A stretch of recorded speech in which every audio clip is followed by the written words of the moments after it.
You're listening to an Airwave Media Podcast. Ben Franklin's World is a production of Clio Digital Media, and support for this episode comes from the Massachusetts Historical Society, the first historical society founded in the United States in 1791. There is one surviving letter from a Black soldier during the Revolutionary War found within his pension application. He received a pension application just fine because he's on those muster rolls for the 5th Connecticut Regiment.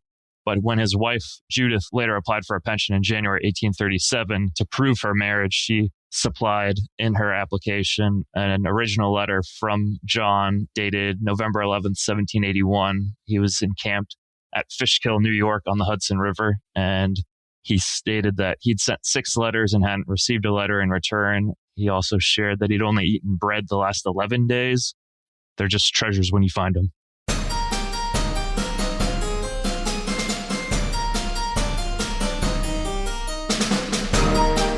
Hello, and welcome to episode 442 of Ben Franklin's World, the podcast dedicated to helping you learn more about how the people and events of our early American past have shaped the present-day world we live in. And I'm your host, Liz Covart. The American Revolution seems like a simple term, but it's actually a shorthand that everyone uses to describe a really complex and multifaceted event. The American Revolution included a political movement, a social movement, an intellectual movement, and an economic movement. It was also a war for the United States' independence. Now, early Americans experienced the revolution in different ways. Some felt empowered by the ideology of the revolution and its quest to enact a new type of society and government where all men were created equal. Everyone felt the war. Whether they felt the violence of the battlefield, skyrocketing prices for food and everyday essentials, a near inability to import foreign goods, armies requisitioning supplies, or troops marching through their lands and plundering their chickens, foodstuffs, and fence posts for firewood, early Americans felt the war in very real and personal ways. Now, on this podcast, we've been trying to paint as full of a picture of the American Revolution and how people experienced it as possible. And one of the questions I hear most often from you is, what was everyday life like during the war? How did the soldiers in the Continental and British armies and the militias experience the war? What were their everyday lives like? Well, today, we're joined by 3 guests to help answer these questions. Eugene Prochnow, Gabriel Neville, and Thomas Sobel. All 3 are military historians with different areas of expertise. Now, during our exploration of what everyday life was like in the military during the American Revolution, our guests reveal how the Continental and British armies and the militias were structured, what life looked like for the camp followers who kept the armies moving, including stories of women and children who followed their soldiers into prisoners of war camp, and how soldiers found and experienced humanity amidst the many hardships of the American War for Independence. But first, today we're exploring what everyday life in the military looked like during the American Revolution. If questions like this one light up your curiosity, then you belong in the History Explorers Club. The History Explorers Club is a virtual community for curious adults to explore, discuss, and indulge in early American history. No scholarly background is needed, and no one will ever groan when you post a really cool historical fact. Members get live historian talks, workshops, and a 24/7 forum to ask questions and discuss history. And right now, we're running our America 250 sale. New annual subscribers get 3 months free. To learn more and to join the club, visit historyexplorers.club. That's historyexplorers.club. I really can't wait to see you there. All right, are you ready to discover what life in the military looked like during the American Revolution? Allow me to introduce you to our guest historians.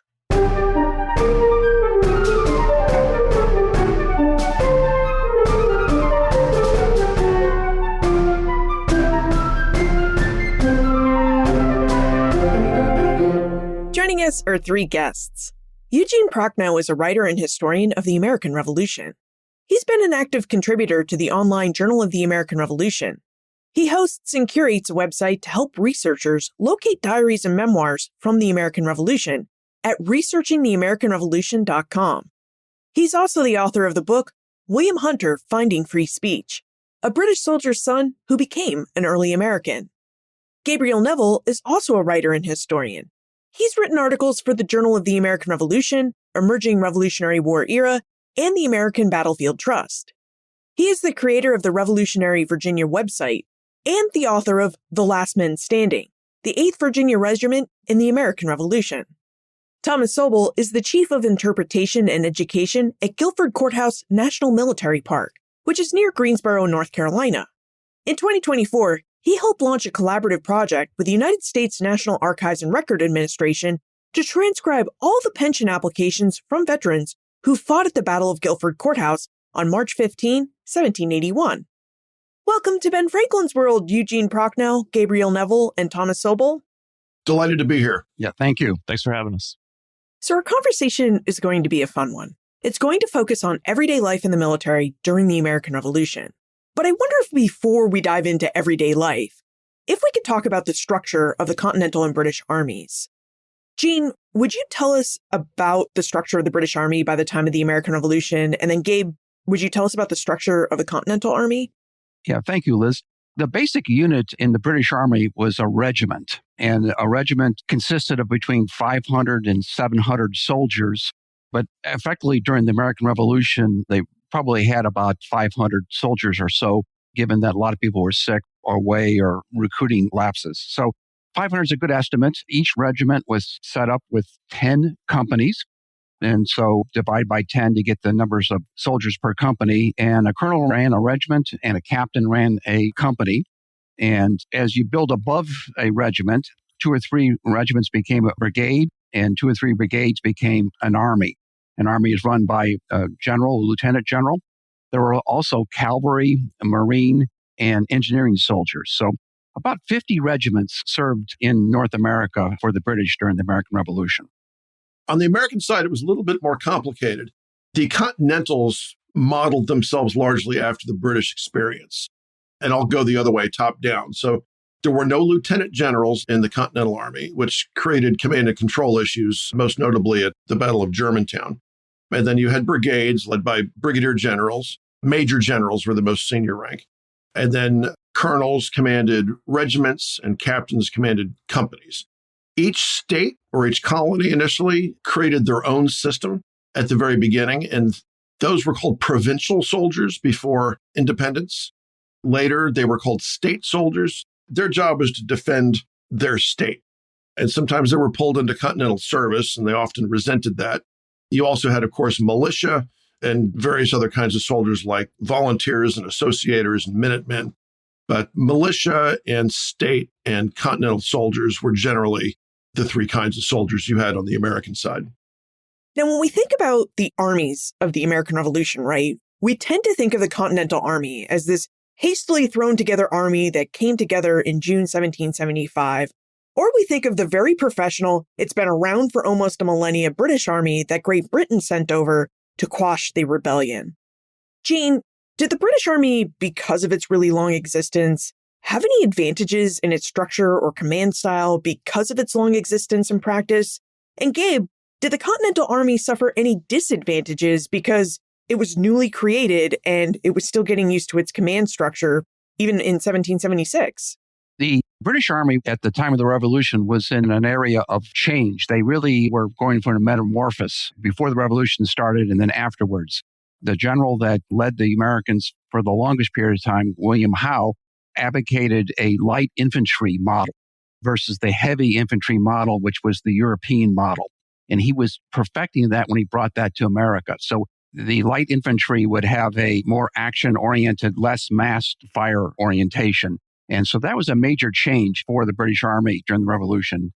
You know, sometimes the British Army was viewed as the best army in the world. It may not have been. It was certainly not the biggest army, but it was well trained. A British soldier got between 6 months and 2 years of training before they got into the regiment. And so they were very, very well trained, but they weren't necessarily the best in the world. On the American side, they had almost the opposite problem. There had been no professional soldiers in America since the French and Indian War. And more than that, there was an ideological opposition to having professional soldiers, or what they called standing armies. There was a very strong belief that militia was all you needed. If your liberties were under threat, well, then the men in the community would just go and grab their weapons and stand up and fight back. Well, that was tested pretty early, and it did not work very well. When they first raised what were initially provincial and then the very first Continental soldiers, they were on 1-year enlistments. Anything longer is smacked of tyranny. Well, that didn't work too well, so they extended it to 2 years. And that didn't work very well. And then they extended it to 3 years or the full extent of the war. So they slowly professionalized, but it took time. They were using different drill manuals, which literally meant that they were marching at different paces and different speeds. It wasn't really until von Steuben at Valley Forge that they really became a professional army.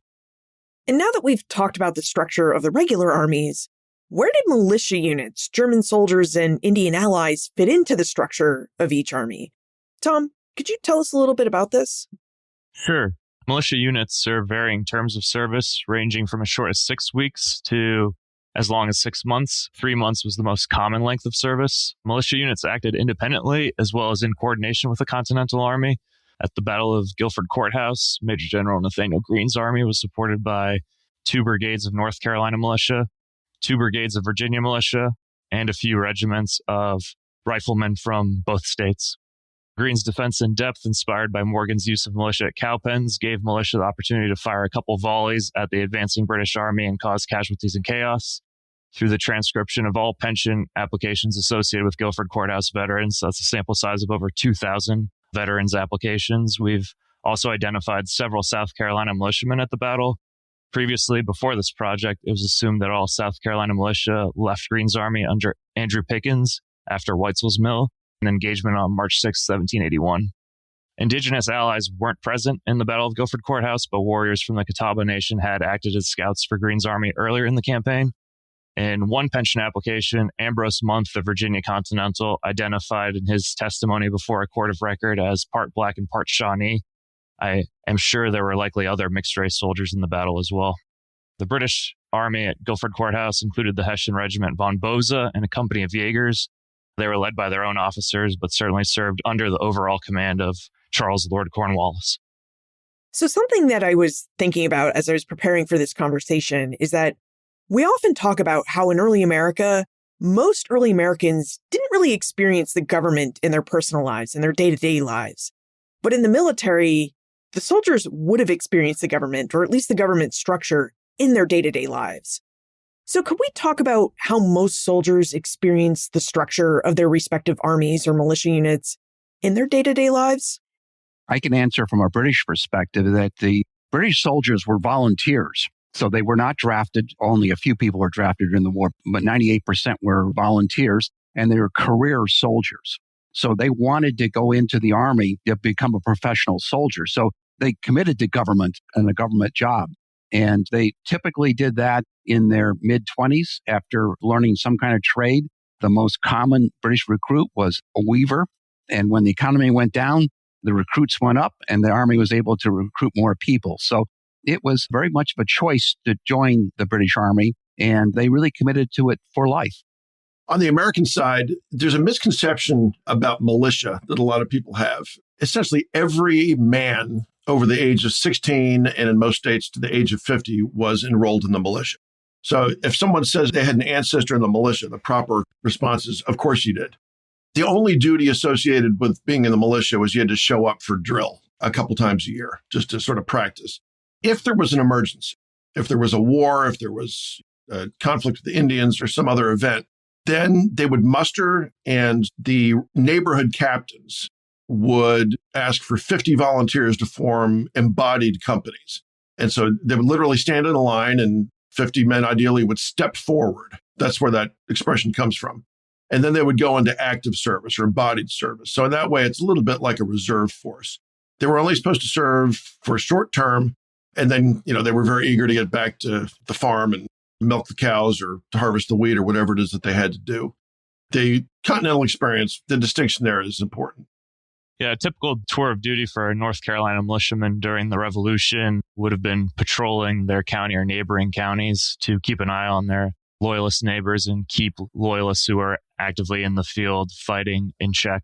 Small-scale engagements were common even before the arrival of the British Army in December 1780, but increased in scale and frequency after Cornwallis entered the state. The most vivid account from a pension application that I've read to date comes from William Gibson, a Rowan County, North Carolina militiaman who was serving in this area during 1779, 2 years before the climactic battle of Guilford Courthouse. He and his party found 2 Tories took them prisoner, marched them 15 miles here to Guilford Courthouse. A court-martial was held in the courthouse, and Hugh McPherson, one of the two Tories, was condemned and shot. The other one, Campbell, was condemned to be spigoted, meaning he was placed with one foot upon a sharp pin that was driven into a block and was turned around until the pin ran through his whole foot. Gibson recounted this during his pension application while he was aged 78 or 79 years old, living in Boone County, Indiana in 1832. He believed those two Tories to have been part of a party who earlier in the Revolution burned down his mother's home and whipped her. He stated that as cruel as the punishment might have seemed to be to those who never witnessed the unrelenting cruelties of the Tories, as he said, yet he viewed the punishment of those two men with no little satisfaction, since they were supposed to belong to that same party of Tories who had so savagely beaten his mother. Gabe and Tom, I wonder if we could talk about the distinction between militia service and Continental Army service. Now, in his remarks about the British Army, Gene just mentioned that all the soldiers who served in the British Army in North America were volunteers. They were there by choice. But Gabe, you just mentioned that when it came to the militia, it was mandatory military service, and they had to go to battles like Guilford Courthouse when called up. So they may not have felt like it was a voluntary choice to be there. So would you talk more about the day-to-day experiences between service in the militia and service in the Continental Army and the requirement that you would need to show up for actual war? It's a very different experience. And later in the war, some men went back and forth. But militia, these were farmers. And suddenly there's an emergency and they have to go grab their musket or their rifle and show up for battle.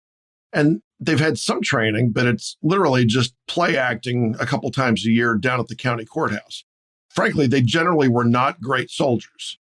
Daniel Morgan is the guy who famously figured out how to use them, and that was to put them out front, tell them shoot twice and then you can run, which Nathanael Greene used variations of that in later battles, including Guilford Courthouse, which Tom could tell us more about. So that was militia service. Continentals, in terms of the voluntary versus mandatory, at the beginning of the war, everybody wanted to sign up to be a Continental company. But when people started coming home without arms and legs or not coming home at all or dying of smallpox or what have you, well, shocker, enthusiasm started to wane. And in Virginia, where I focus, by 1778, they had implemented a draft. And even that became hard to enforce until by the time of the 1781 campaign leading up to Yorktown, they actually had to get mean about it. If you deserted carrying your weapon, the penalty was death.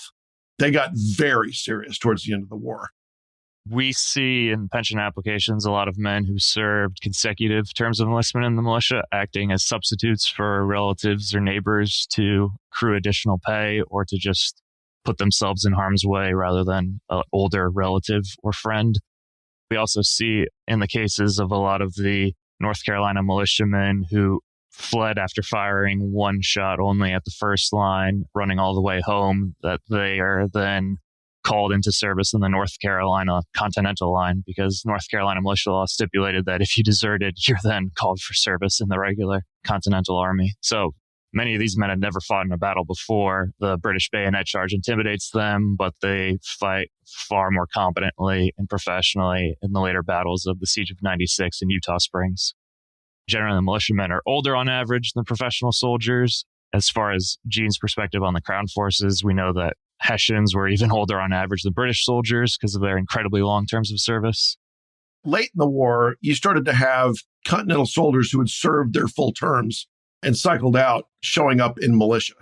That complicates things a little bit. You had some very hardened veterans in the militia, next to pimply-faced 16-year-old boys later in the war. Yeah, our two Virginia brigades at Guilford Courthouse have quite a high percentage of former Continentals, even some men who served as early as 1775. I found an account of one Canada campaign veteran who fought at Weitzel's Mill and was discharged just days before the Battle of Guilford Courthouse.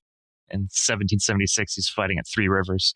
And then in 1781, he's fighting here. So, these men traveled very far afield during the course of the Revolutionary War. And a lot of folks are also moving geographically during the Revolutionary War and serving in different state lines or different militia units. Yes, the British also employed militia, which is probably not as well known as the patriot militia. Like, for example, when John Burgoyne invaded from Canada down the Hudson Valley, he brought French-Canadian militia with him. Around New York City, Sir Henry Clinton, the British commander, used militia to guard ports on Long Island and to raid into New Jersey. So militia was used by the British also.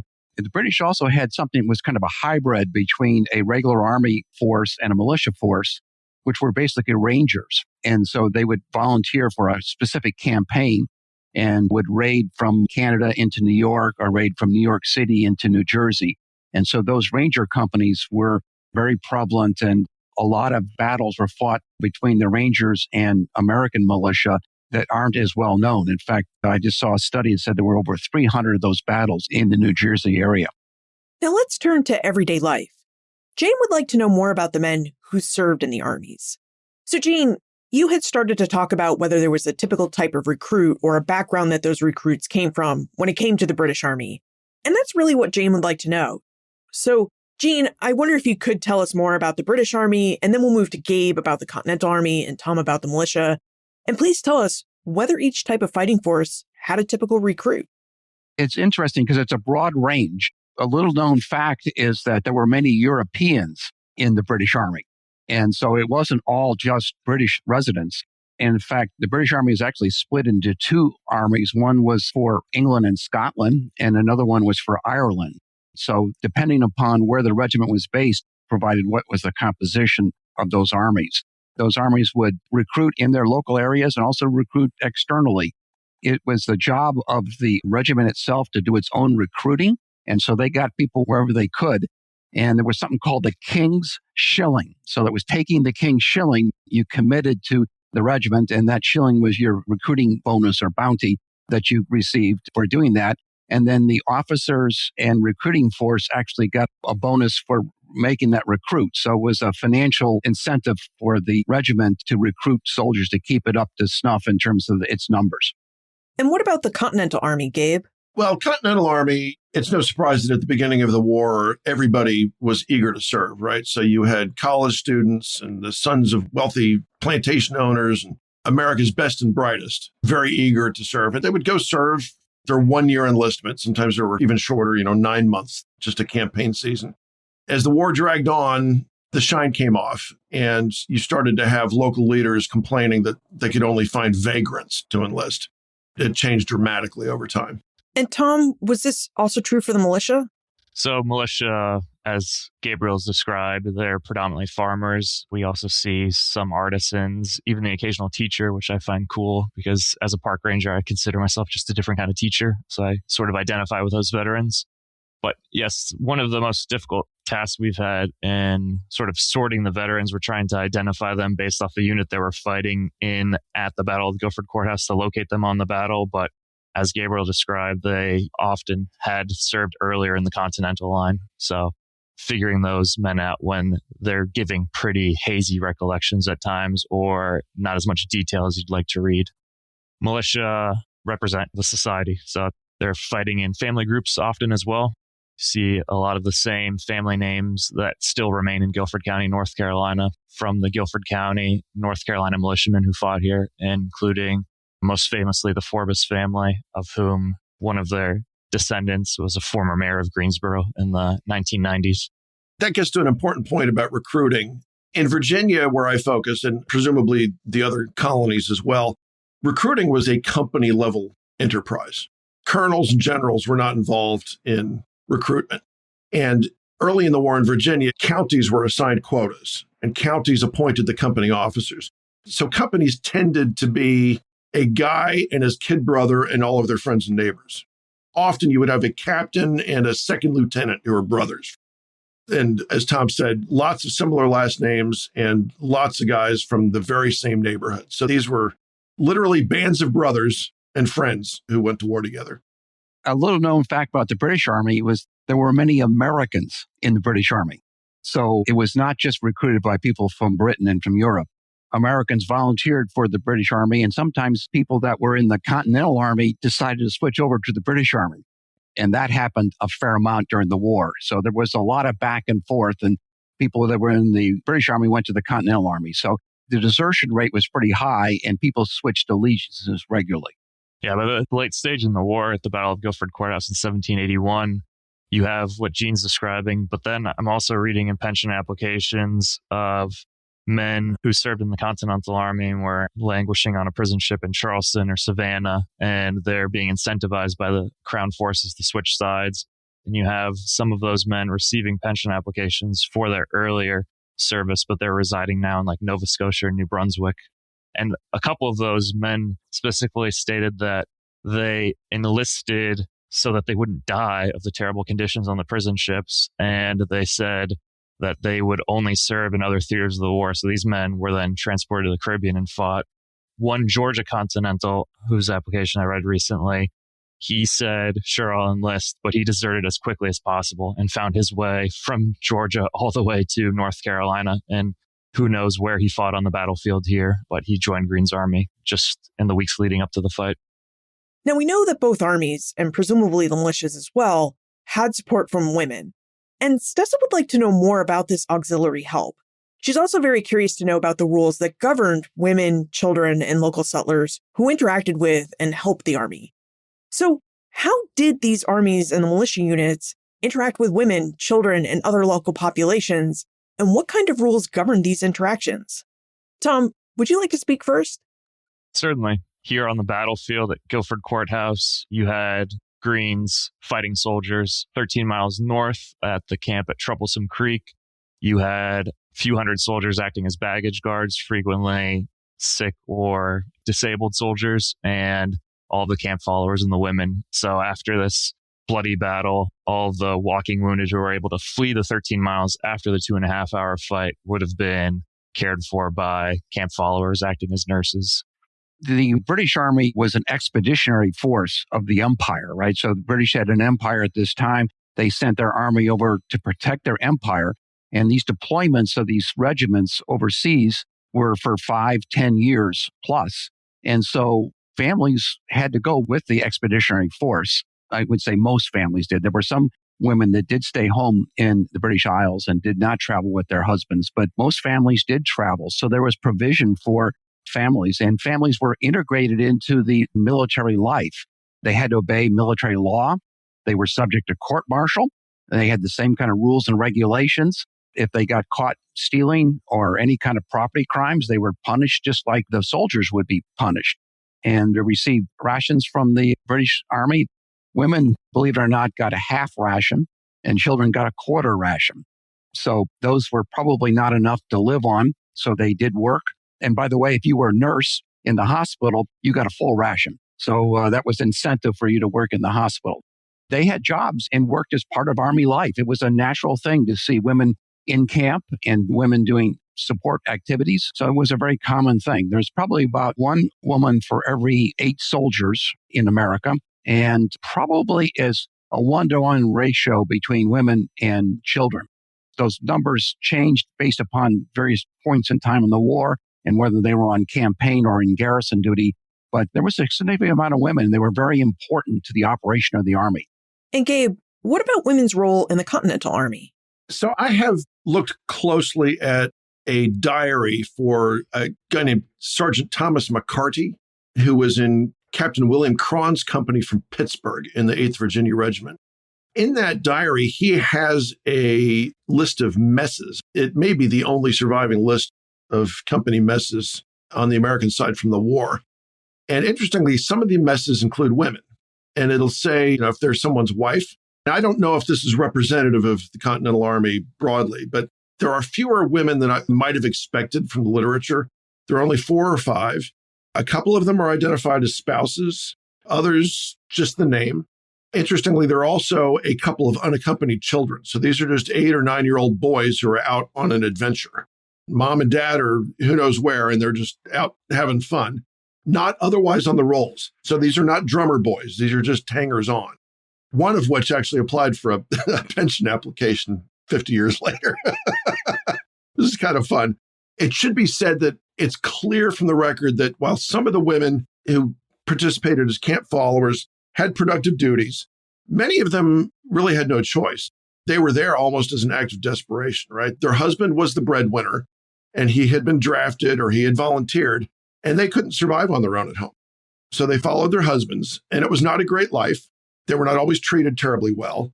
There's one episode where, this is in 1781, a new soldier named James Grant brought his wife, and the captain, a guy named Abraham Kirkpatrick, took a shine to her.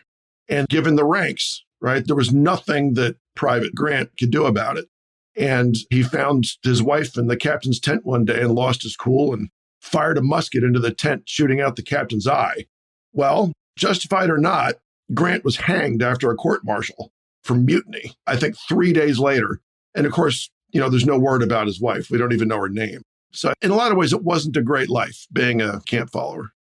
That was something that really surprised me when I read your book, Gene, because when I read William Hunter, Finding Free Speech, we follow the story of William Hunter, who was just a kid, and his mom and his siblings all followed the British Army wherever they sent his father, who was a soldier in the British Army. So wherever his father marched, he and his siblings would follow. So when his father unit was captured early on in the war during the Canadian expedition, Hunter's family followed him to a prisoner of war camp in Lancaster. And I don't think that was something I'd ever thought about when I think about the American Revolution, that there were these families incorporated, especially in the British Army, into the lives of the Army, and that their lives were also impacted by the tides of war. So, Gene, I do wonder if you could tell us a little bit more about the Hunter family's experiences. Yes, Liz, it is a unique thing. You don't think about when a soldier is captured that his family goes into captivity with them. That's just not something that's normally done. And so they did that, and they went down to Lancaster, and it was a practical thing of how to survive in that prisoner of war camp. And so two things about that. One is that William's mother, she worked outside of the camp and was able to go out of the gates of the camp and get into the community and provide extra income for the family. And then William also worked. He did something rather unique. He contracted smallpox, but he had a very mild case of smallpox. And so he traveled around with a doctor doing inoculations. And the doctor got paid £1 for every inoculation, and William got a piece of that to bring back to his family. By the way, at that prisoner of war camp, life did go on because that time in the prisoner of war camp produced 11 marriages. So 11 British soldiers found their spouse during that 8-month captivity. And it was interesting because the Americans would allow these marriages to go on if they performed the ceremony omitting the king's name in the Anglican ceremony. But those 11 women left when the men were exchanged and sent back to New York. Those 11 women left with their soldier husbands. So life did go on. Also, earlier on in his life, when he was in New Brunswick, New Jersey, a 2-year stay there produced 50 children. So life did go on. These people lived their lives as well as fought at the same time. And speaking of life going on, I think we tend to think of military life as a hard life. You're training all the time, or you're marching somewhere, or you're in combat.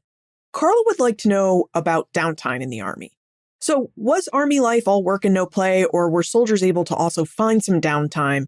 And if they did find that downtime, what kind of activities did they pursue during that time? Gabe, would you like to talk about downtime in the Continental Army? Yeah, the officers did their best to keep the men busy because downtime often led to trouble. Idle hands are the devil's playground, so to speak. But during long encampments like Valley Forge or Morristown, other places, there was a lot of downtime, and they had to find things to do. So they would start out building huts, building a bridge across the Schuylkill River, other make work. There were things to do like going on patrol, standing guard, foraging was an important thing. They had to eat. The horses had to eat. There are accounts of them playing games, early versions of cricket or baseball, performing plays. Now, this was mostly officers who did that. There are accounts of singing.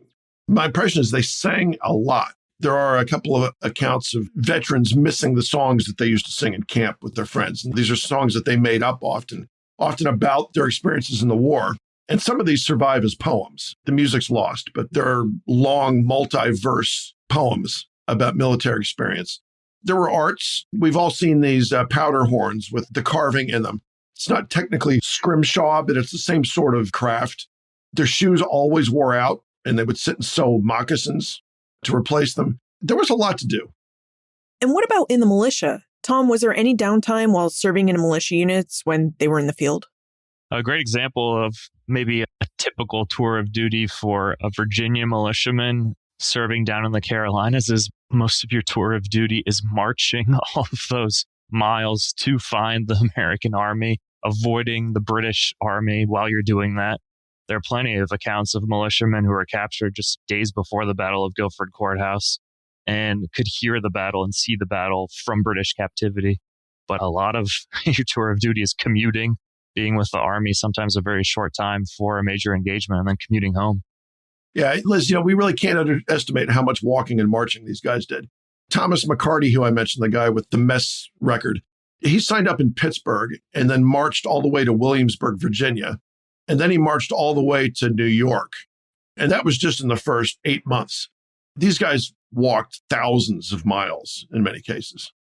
A couple of things is that the downtime wasn't as much as you think. They worked 9-hour days in the British Army, and they had regular times. They started at sunup and finished at 8 o'clock at night, and they had breaks in between for meals. So they worked really, really hard. And as Gabe and Tom said, a lot of time was spent walking and working on military activities. One of the things that the British Army is not noted for, it was highly literate. It may not have been quite as literate as the Continental Army, but it was definitely literate. And they actually ran schools. So in the downtime, soldiers and their families could become educated.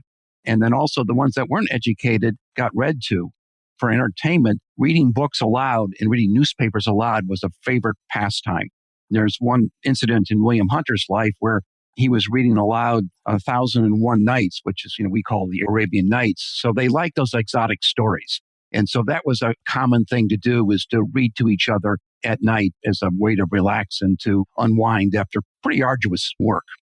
Now that we've talked about how sometimes families followed their soldiers to the battlefront and lived within Army life, we should probably discuss the life for soldiers without families in tow. Were soldiers able to keep in contact with their families back home? How hard was it for them to send a letter? We're going to answer these questions and more right after we thank our episode sponsor. The stories we've been hearing about of women who followed soldiers into the field, families who followed them into prisoner of war camps, and the everyday human experience of war and camp life are exactly the kinds of histories that the Massachusetts Historical Society works to preserve. And right now, the MHS has a brand new exhibit, 1776 Declaring Independence. And that exhibit brings these histories to life as well. Now, the centerpiece of this exhibit is the Massachusetts Historical Society's original John Dunlap broadside. This was one of the first printed copies of the Declaration of Independence. And as you stand there admiring and reading it, Governor Maura Healey reads it along with you. Plus, the MHS has several other versions of the Declaration of Independence on display, including a remarkable vellum version that John Quincy Adams had made in 1826 for the surviving signers of the Declaration. But the object that I keep thinking about and returning to in my head is the one curator Sarah Giorgini brought me to herself, and that's a royal coat of arms. Now, inside a large wooden frame with elaborate gold leaf carvings all around it, the royal coat of arms features the lion and unicorn of the United Kingdom. This, too, was carved of wood by Moses Deschamps. Now, this particular coat of arms hung outside the Boston Province House. After the first public reading of the Declaration of Independence in Boston on July 18, 1776, revolutionaries went throughout the town and tore down every royal symbol that they could find, including this coat of arms. You can still see the large nail holes at the corners of this frame with cracks around it, which is evidence of the force that it took to pull it down from the building. Now, as Sarah noted, the coat of arms is evidence of how the revolution wasn't just an ideological movement. It was also a movement of physical acts of strength. They pulled this down with their bare hands. So if you're in Boston between now and December 19, 2026, I highly recommend a visit to the Massachusetts Historical Society to see this exhibit. Now, the stories that the Massachusetts Historical Society preserves in its manuscripts and special collections are the kinds of historical stories that we bring you each and every week on this podcast. Our partnership with the MHS helps us do that work, but so do you. Ben Franklin's World has been going for nearly 12 years, and it has always been a community effort. So if this show has become part of your routine, if you found yourself going down a historical rabbit hole online because of a conversation you heard here, I'd love for you to consider supporting us.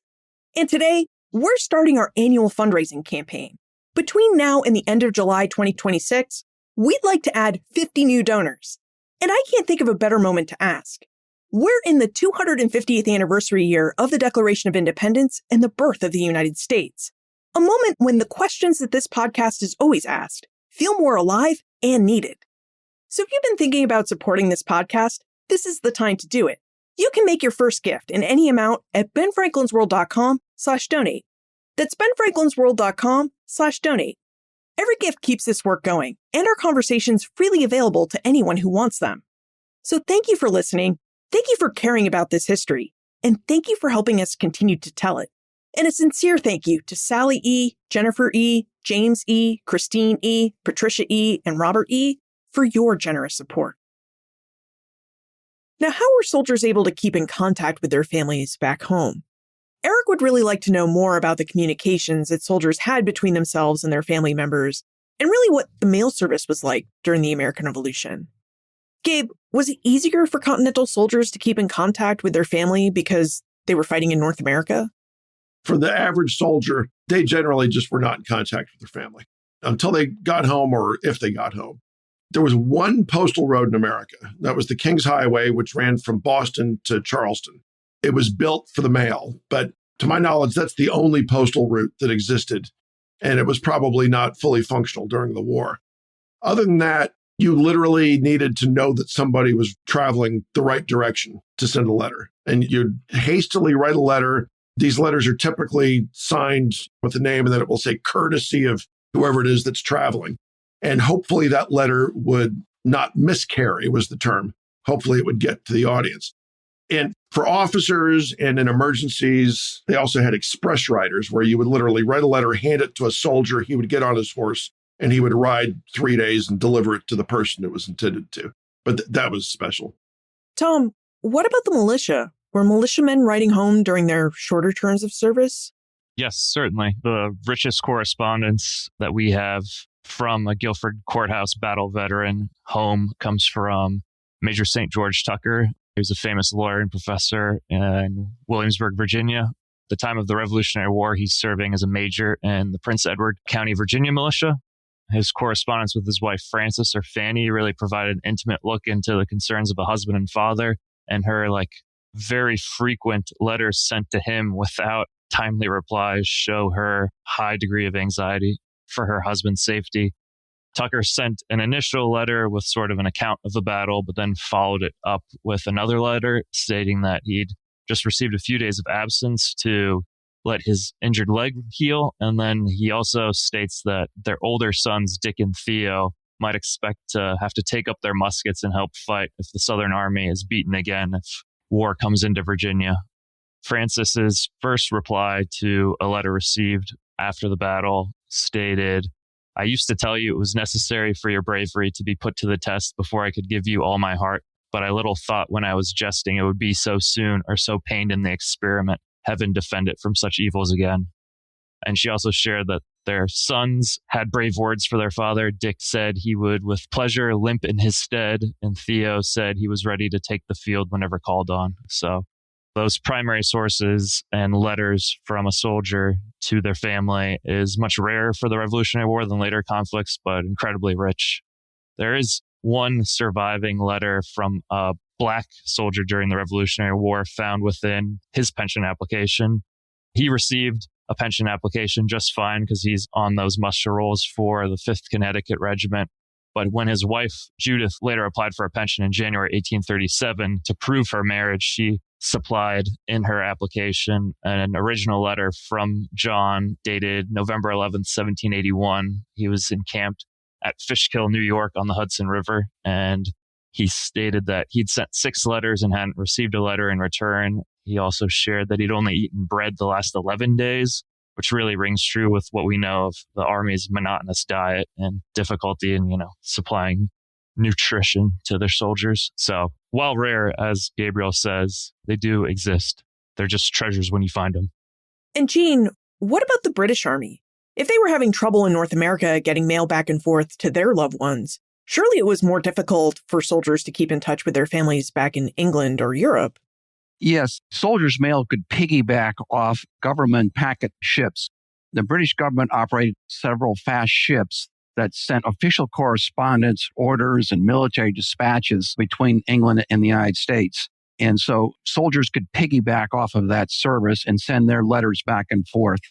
However, very few letters survive from British soldiers back to England because there was no copies kept. Either the British government didn't keep a copy or nor did the soldiers. Paper was scarce, and so they sent it across the ocean, and most of those letters are lost. However, the Hessians are a lot different. The Hessians sent a lot of letters back and forth that survive today.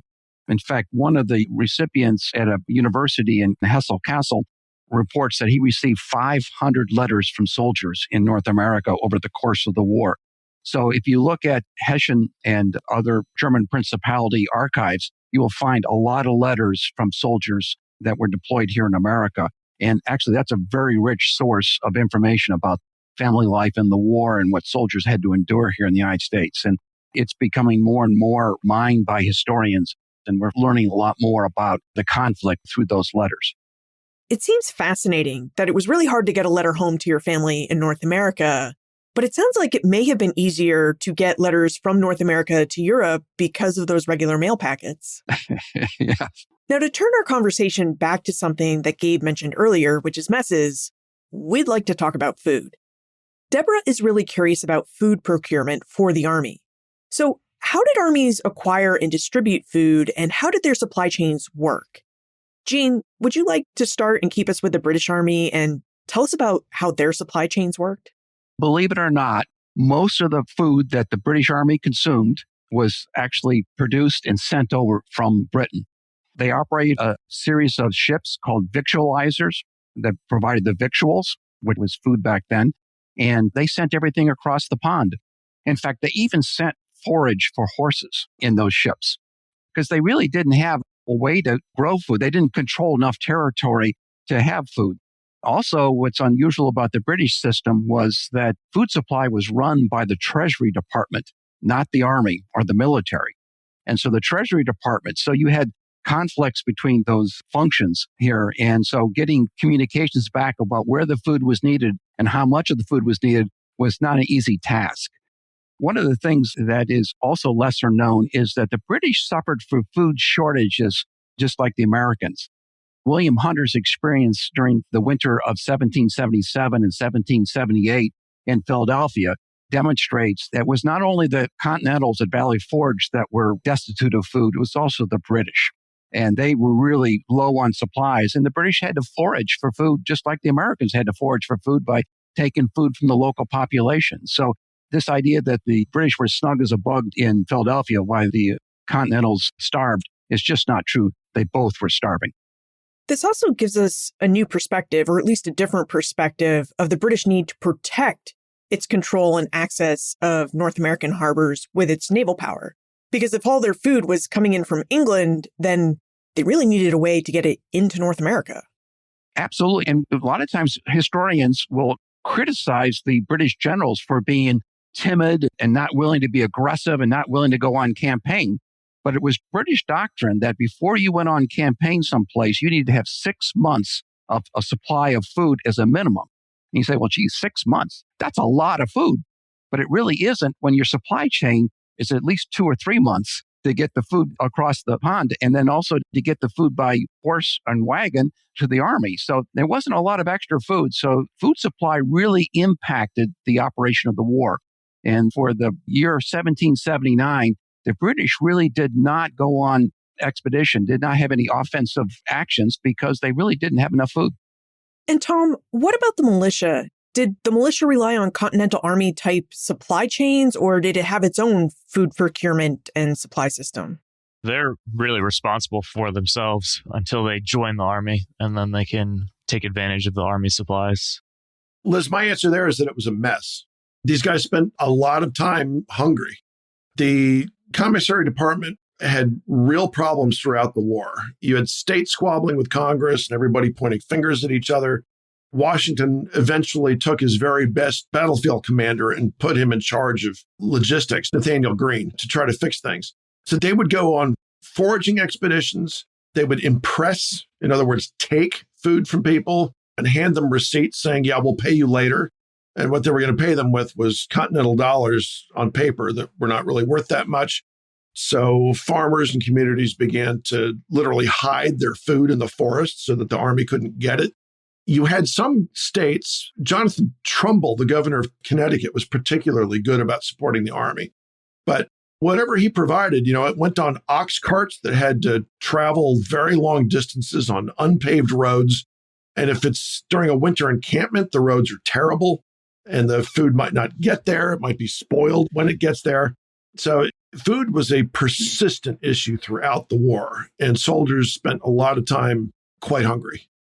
And if it's food on hoof, sometimes the food arrives very skinny. Fat cattle in Connecticut driven all the way to the winter encampment at Morristown, New Jersey. Starved oxen are barely worth slaughtering. Well, the food system doesn't sound great, and Matthew is curious to know what soldiers did to supplement their rations and supplies when they didn't get enough from the army. He'd also like to know more about what happened when hungry soldiers stole food from local populations and what the repercussions for that were. So maybe we could stick with the Continental Army and have you tell us a bit more about that, Gabe? Well, if you were caught plundering, the punishment was typically flogging. The limit on the number of lashes at the beginning of the war was 39. I would not want to get 39 lashes from a bullwhip, but that was not deemed sufficient. And in the fall of 1776, they raised the cap to 100. So if you were caught plundering, you would have your trial. You would get 100 lashes typically for doing it. So there was a strong disincentive, but they did it anyway. Now, it was pretty hard to hide a hog or a steer. So most of it was petty theft. Apple trees were particularly vulnerable, right? If it was in the fall and the army's walking by, well, you can expect your trees to be bare. It's pretty easy to hide an apple in your pocket. A chicken might disappear. It tended to be that sort of thing. And Tom, did you see any theft in the militia records you looked at? The most amusing and detailed account I've seen in a pension application comes from Thomas Lovelady, a Guilford County militiaman, who was also a veteran of the Battle of Guilford Courthouse. But during a 3-month tour in 1780, after they've been discharged and they're traveling home, they stop at the home of a Tory. They ask for a refreshment, which was refused. So they helped themselves and ate and even spent the night. So they're really imposing themselves on this Tory family. Lovelady encouraged the daughter to go to sleep. She refused. Lovelady was the only one staying awake to keep an eye on the family. He nodded off in his chair. So they wake up to the house surrounded by loyalist militia because the daughter slipped out of the house and got help. The morning starts with a firefight after one Whig militiaman inside the house was shot and wounded. Lovelady and a former friend of his, Bill Nichols, a loyalist on the other side of the engagement, recognize each other. They shared childhood bonds and memories, and they agree to an end to the conflict. The Whig militia swore an oath to not fight against the crown anymore. Clearly, they were crossing their fingers because they immediately try to fight again. When they're on their way home, they come across more Whig militiamen, so they turn around and try to get their revenge. By the time they get back to that home, there's nobody there but the daughter. So to teach the daughter a lesson, they apparently picked her up and threw her in a nearby creek. They described it as giving her a sound ducking. How many other stories like that? I mean, it's unimaginable. A colleague of mine in the Park Service in New Jersey was reading a pension application in which a widow of a Continental veteran stated that a British soldier threatened her at gunpoint to cook breakfast for his company or else. And Gene, it's really interesting to think about the British because on the one hand, we have all the American sources where British soldiers were pillaging and raping and just plain behaving badly. But then you also have the fact that the British Army was trying to win the hearts and minds of the people so that it could end the war, so that there could be reconciliation. What was the reality of British theft and plunder in their interaction with local populations? Well, it's really of those two minds which are somewhat irreconcilable. You cannot reconcile either one of those. Official policy was for the British to pay for what they took. And in many places, like in Philadelphia, the Americans liked to sell food to the British because they paid in specie, hard currency. So the official policy was to do that. However, unofficially, many things happened, like Tom mentioned in his story, where you'd have unsupervised soldiers stealing from local population.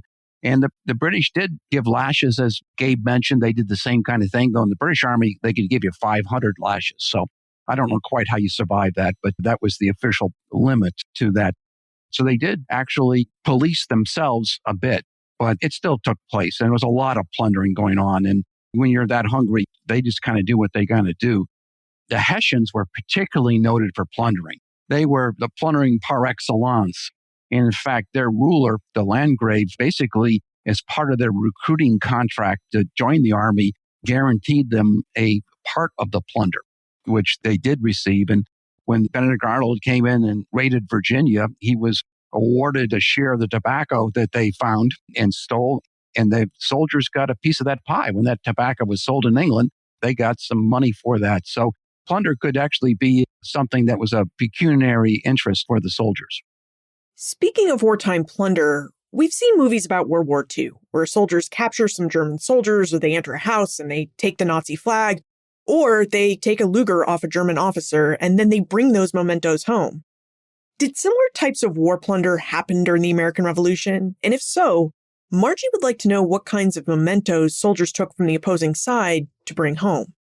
I'll take a stab at that. I've seen no evidence that there were particular prized items like a German Luger that soldiers were looking for. One thing I will say about plunder is that it really was frowned upon on the American side. There's one episode that I'm aware of in 1776 in the Southern Theater. Major General Charles Lee has brought soldiers down from Virginia and North Carolina to South Carolina, and they decide that they're going to go invade Florida, which is a loyal colony with militarized loyalist population. And they're going to go sack St. Augustine. And he can't really convince these guys to march farther south the normal way. So he promises them plunder explicitly. And that produced a very strong reaction from the political leaders. They did not approve of that. So it's pretty clear that at least amongst responsible parties, plunder on the American side was really frowned upon. What about the militia, Tom? We've heard that sometimes the militia could be undisciplined or a bit unruly at times because, like you said earlier, they're boys and farmers. Were militiamen looking for items to plunder or for wartime mementos to bring home? It is a very nasty civil war being fought in the backcountry of the Carolinas. So you see extra-legal executions, but pension applications mostly reference like stolen horses or livestock or even enslaved people, not really plunder in the form of the kind of mementos that your questioner is referring to. So some of these veterans in the 1830s applying for pensions are recounting like the value of their property that was taken by Tories. One gentleman, Absalom Baker of North Carolina, shared in his pension application that he estimated the valuation of his wagon and team and 2 enslaved people that Tories stole from him as almost $2,000. And Gene, what about the British Army, who was trying to win the hearts and minds of the people?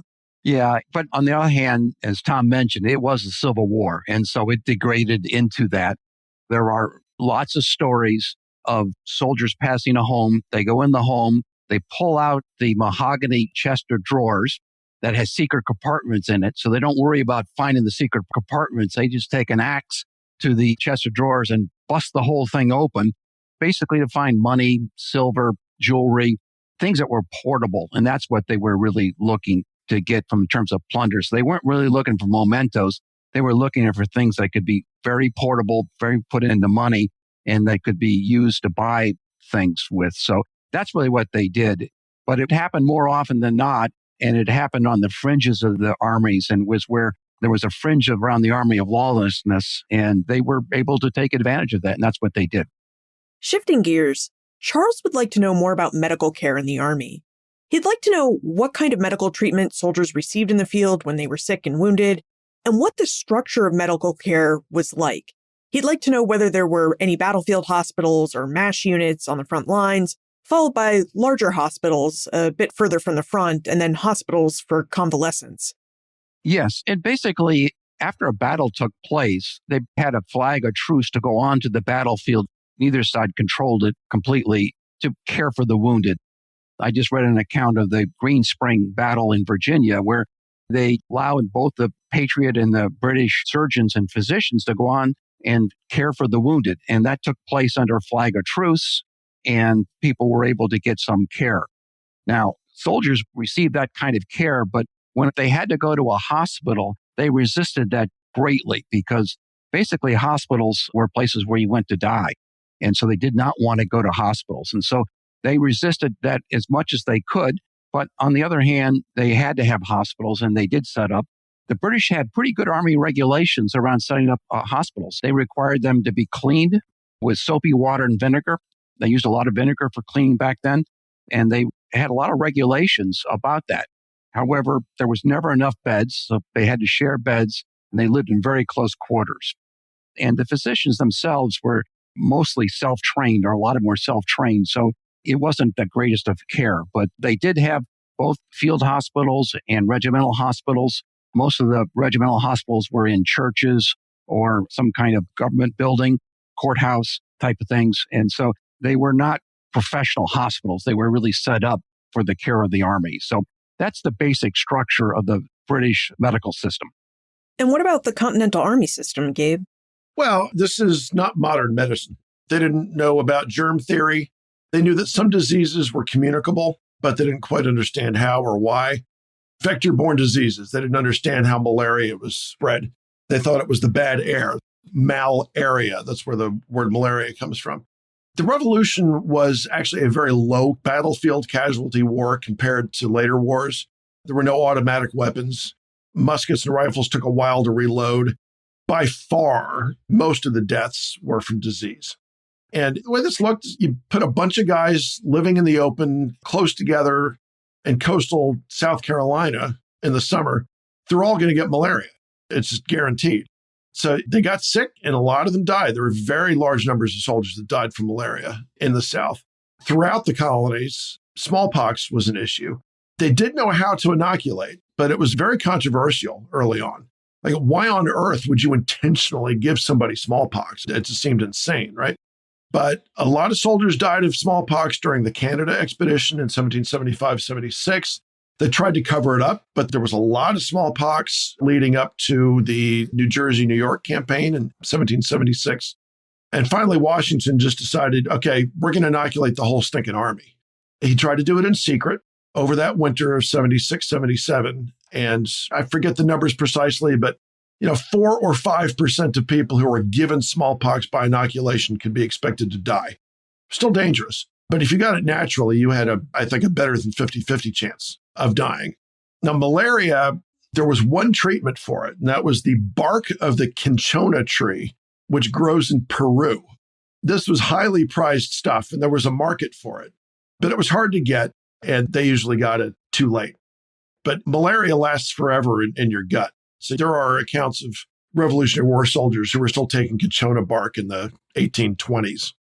Yeah, I'd like to just share one demonstrative example of sort of the long timeline of possible care after the Battle of Guilford Courthouse. Henry Brown of the Bedford County, Virginia militia, who was shot through the thigh, is immediately taken to a house just a few miles from the battlefield. Any structure within a several-mile radius of the battlefield would have been a field hospital for a few days. One of his commanding officers, Captain Jacob Moon, was taken to that same home where he would die.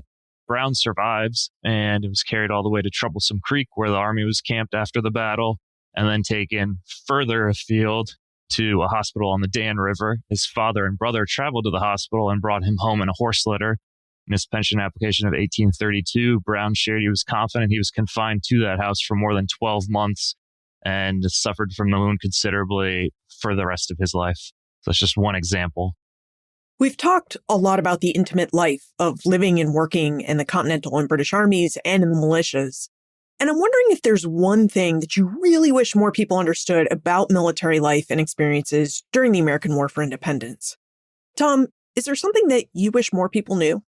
Something I have come to greater appreciate through an examination of all these pension applications is the amount of time they're performing non-military service, and how especially militia veterans can have that used against them when they're applying for those pension applications, and the courts of records deem service like collecting cattle and driving it to the army as non-military in nature and not contributing to their minimum months of eligibility to receive a pension. So yeah, tons of time spent guarding prisoners of war, foraging, a lot of accounts from some of these Virginia militiamen who were engaged in conflict against Native American tribes, also guarding lead mines, something I didn't think about. So just very cool variety. we're more and more appreciating the complexity of their different kinds of service as we examine these primary sources. And what about you, Gabe? Yeah, if I had to pick one thing, I could give you a whole list, Liz, but you asked for one thing, so I got to pick one important thing. I would point to the importance of the fact that the Americans were fighting for principles. We have a little bit of a cartoonish view of our history where there's good guys and bad guys. We tend to categorize people. But America changed fundamentally over the course of the war. A good example of that is before the war, there was no expectation really of any kind of equality, right? Now, that's most glaringly obvious in the case of slavery. But there was no equality between men and women either. There was no equality between gentlemen and yeoman farmers. And no one had ever really in world history experienced anything different. And people may not have liked their lot in life, but they certainly believed that it was normal and not something that was easily changed. But certain philosophers before the war, like John Locke, and Montesquieu and these guys, they had highfalutin ideas about all men being created equal in the image of God and that sort of thing. And that became the credo of the Continental Army. I mean, they read the Declaration of Independence to the troops. They read Tom Paine to the troops. And they all knew. I mean, you had veterans years later saying, I fought for liberty. That's why I was in the war. I fought for American liberty. And lo and behold, within a couple of years of the war's end, half of the states have banned slavery. And even in the states that did not ban slavery, you had big movements pushing toward. You had this guy, Robert Carter in Virginia, who freed his slaves and started an entire movement of voluntary slave emancipation. So it really changed not just America, it really did change the world. But it really is true. They fought for principle and they won and they changed the world forever. Picking up on Tom and Gabe's ideas, I think that one thing I would like people to come away with was that these soldiers are human beings with day-to-day issues and feelings like we have day-to-day issues and feelings. They had to live their lives. And too often we think about these people, especially some historians, think about this as just moving robots around a battlefield. These were real people. I hark back to criticisms of a British general for not attacking the rebels when they were thoroughly defeated. Well, the British soldiers had marched for 16 hours, fought a 3-hour battle, and not eaten for 24 hours. What would you expect? They had to rest. I mean, these are real people with real problems. They are not robots. They're not drones. These people needed food. They needed rest. They got ill. They got sick. They got married. And I think that's really sometimes overlooked when we think about history. And it's really one of the themes that I believe is like the British suffered as much as the Americans. This was a tough war. A lot of people died. They died from illness. They died from injury, as well as on the battlefield. But I think that we sometimes gloss over these things, and as Gabe said, these highfalutin kind of sentiments, and not realize what was the day-to-day life of these people. It is really easy for historians and anyone else with hindsight to point out all the mistakes that really in the moment you couldn't have possibly seen. So I think that reminder is a good one, Gabe and Jean. And now it's time for our segment, 1776 in Context. So now that we're in the midst of the 250th anniversary of the American Revolution, I'd like to ask you about a question that I've been thinking about. I think many of us have seen Ken Burns's The American Revolution documentary. And one of the big pieces of criticism of that film is that it spends a lot of time going from battle to battle to battle and not enough time talking about the political, cultural, and economic movements of the revolution. And that brings us to my question. The American Revolution was a big, multifaceted event. It was all of these movements, and it was also a war. So as military historians, where do you think this war fits and should fit into our discussions about the American Revolution? Where should military history sit alongside these conversations of political, culture, and economic movements? Yeah, America before the war was a backwater group of colonies, a wilderness away from civilization. It existed to ship staple goods to the civilized world over in Europe. And we lived in a world where equality was hardly ever even considered. Slavery had never been meaningfully challenged. There was no equality between men and women, rich and poor, and no one had ever experienced anything different. But through the course of the war, with Thomas Jefferson's ideas and Tom Paine's ideas and other ideas, America fundamentally changed into what they called shortly after the war an empire of liberty, where we really did try to operate on principle and people voluntarily emancipated their slaves. And we eventually became a country that really prized equal treatment of people and treated people as if we're all created in God's image. And it's more complicated. I think the Civil War has oversimplified people's views of the past. The most important man in South Carolina, Henry Lawrence, was an abolitionist. So was his son. Many, many Virginia slaveholders voluntarily emancipated their slaves. George Washington, Thomas Jefferson, both changed their views on slavery. They didn't go quite far enough. They didn't know quite what to do with their newfound ideas. And in the North, Ben Franklin owned slaves. John Hancock owned slaves, and they both completely changed their minds on it. That changed mindset is inextricably tied to the principles of the Revolutionary War as articulated by Jefferson in the Declaration and by George Mason in the Virginia Declaration of Rights. So ideas really mattered. John Adams basically said later in life that the most dangerous part of the revolution were not the battles, not any of the victories or losses, or the army. The most dangerous part of the revolution was when we set up governments. I think one of the most remarkable things about the revolution is that we set up 13 republics. Yeah, they had some differences and there were some different aspects of them, but they all were republics. They were more democratic and more representation and with more religious freedom. So that's what's remarkable. Yes, there's a lot of problems with those first 13 constitutions. I got that. But I think people don't realize that the political aspects of the revolution were just as dangerous as the military aspects. With the Newburgh conspiracy, we could have had a military government under Continental Army officers. So it was a very dangerous time. And what's remarkable is that the political and cultural and military aspects all came together to create a foundation that endured. So that's, I think, the remarkable part of the revolution. The National Park Service is in the forever business. Our mission statement says that we're supposed to preserve unimpaired these places for the enjoyment and preservation of generations to come. So as you point out in your question, the interest in military history is not universal.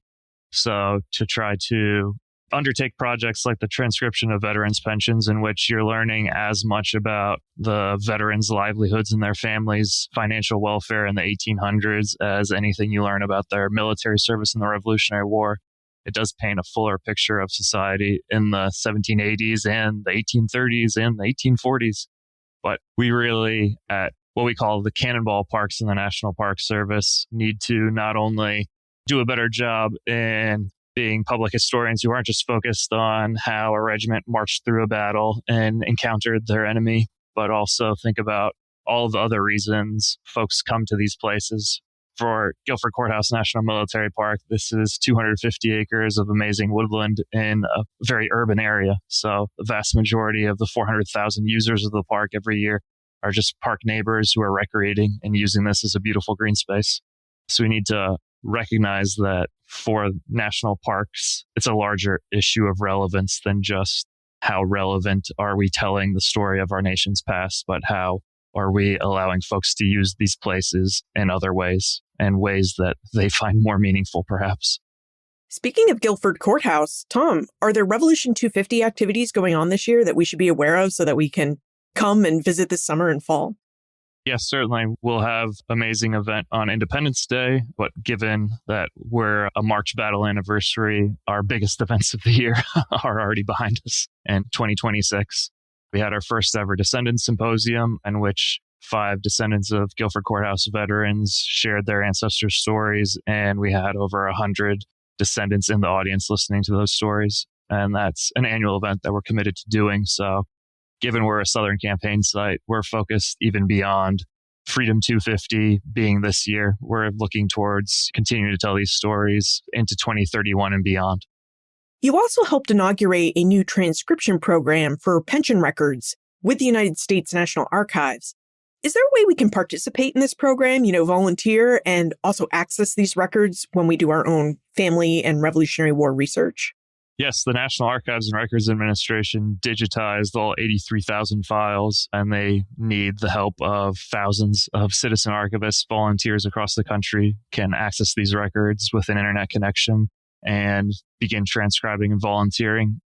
We recruited a cohort to help us transcribe all 2,000 files associated with the Battle of Guilford Courthouse. And now, since that's been so successful and completed earlier than we could have believed, we're identifying veterans of related skirmishes and engagements leading up to the Battle of Guilford Courthouse. So right now I'm assigning our volunteers veterans accounts of Cowan's Ford, engagements like that.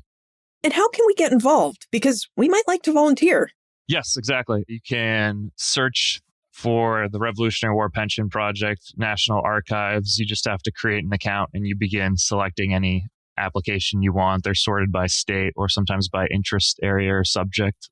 If transcribing the pensions and reading the cursive handwriting is too much, they also need folks to read transcribed pensions and tag them so that there is some metadata, and finding these veterans will be easier as they're sorted and identified by the battles they fought in or by the historical figures they mentioned. You can also always contact our park if you'd like to help us. We still have more to do. Fantastic.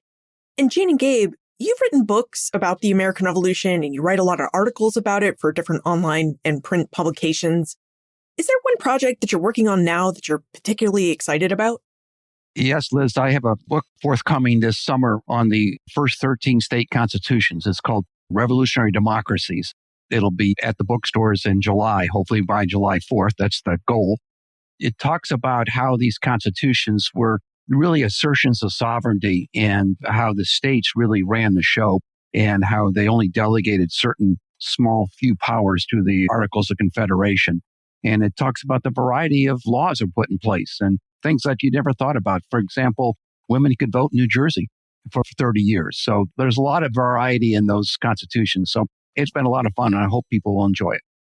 I'm still turning outtakes from my book into articles.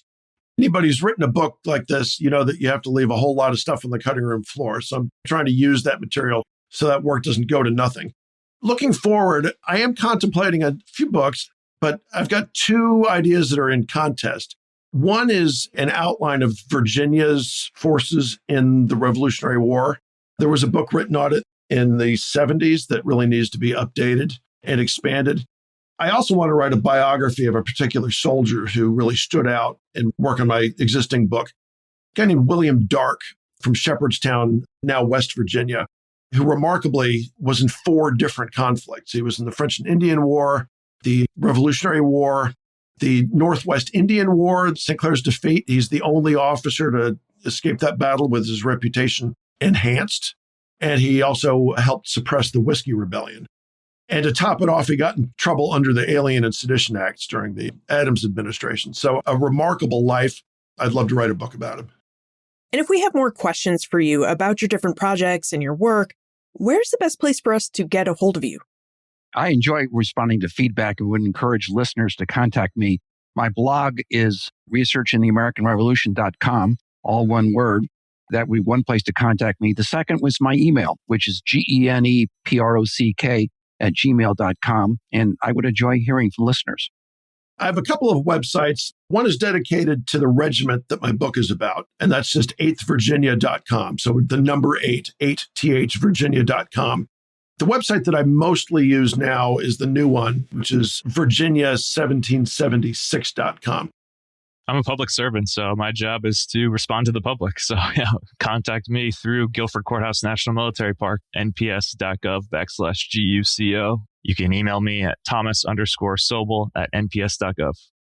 Well, Thomas Sobel, Gabriel Neville, and Eugene Prochnow, thank you so much for helping us better understand everyday life as a soldier in the Revolutionary War. Thanks for having us, Liz. Thank you. It was a ton of fun. When we think of the American Revolution, we tend to think of decisive battles, rousing declarations, and founding ideals. But Jean, Gabe, and Tom remind us that for the men and women who actually lived it and served in military units, the Revolution was also a job with mess rotations, night watches, court-martial proceedings, and camp followers and children underfoot. Now, looking at the bigger picture of what everyday life in the military was like during the American Revolution allows us to see not just battlefield fighting and casualties, but also the real people and stakes of the revolution. The hunter family who followed their soldier into a prisoner of war camp. The farmer who stood his ground at Guilford Courthouse not out of patriotic fervor, but because his neighbor asked him to. Or the Continental soldier who escaped a British prison ship and found his way across 2 states just so he could rejoin Nathanael Greene's army. Now, as some of the founders observed later in life, sometimes the most dangerous part of the American Revolution wasn't the battles, but the act of building something new and sustaining the will to see it through. In their everyday lives and experiences, soldiers who served in the American Revolution kept that will alive. One long day of marching, one long day of fighting, and one long day of existing, one day at a time. To learn more about our guests, Eugene Prochnow, Gabriel Neville, Thomas Sobel, and their books, articles, and National Park, plus notes, links, and a transcript for everything we talked about today, visit the show notes page, benfranklinsworld.com/442. Did you enjoy this episode? If so, please forward it to a friend. After all, friends tell friends about their favorite podcasts. Production assistance for this podcast comes from Joseph Edelman, Karen Wolf, and Morgan McCullough. Breakmaster Cylinder composed our custom theme music. This podcast is part of the Airwave Media Podcast Network. To discover and listen to their other podcasts, visit airwavemedia.com. Finally, what is one aspect of everyday military life that surprised you, or perhaps you still have a question about? Let me know. Liz at benfranklinsworld.com. Ben Franklin's World is a production of Clio Digital Media, and support for this episode comes from the Massachusetts Historical Society, the first historical society founded in the United States in 1791.